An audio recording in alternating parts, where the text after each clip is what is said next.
ఒక్క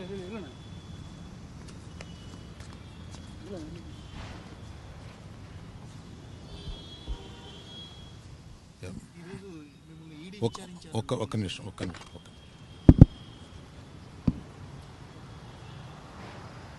ఈరోజు కాదు, నిన్న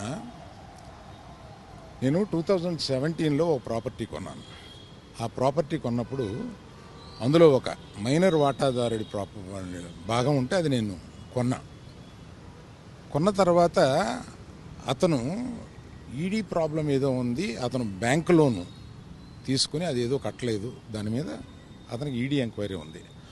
ఆ ఈడీ ఎంక్వైరీ అక్కడ బుక్స్ ఆఫ్ అకౌంట్స్లో నా పేరు ఉన్నప్పుడు నన్ను ఈడీ వచ్చి అడిగితే బాధ్యతగా నేను ఒక సిటిజన్గా చెప్పాలి కదా, లా అబైడింగ్ సిటిజన్గా నేను వెళ్ళి దానికి ఎక్స్ప్లెనేషన్ ఇచ్చాను.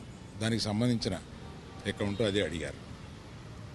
అంతే తప్పితే దీన్ని మీడియాలో ప్రపోర్షనేట్గా కొంచెం పెద్దది చేసి చెప్పటం, వారు ఏదో ఒక ఎంక్వైరీ అడిగారు, నేను వెళ్ళి చెప్పొచ్చాను.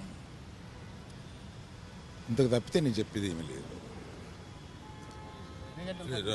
ఏమండి, అవన్నీ నేను ఒక కేసు అక్కడ ఈడీలో ఉన్నప్పుడు నేను ఇవన్నీ చెప్పడం కరెక్ట్ కాదు, చెప్పలేను. Thank you.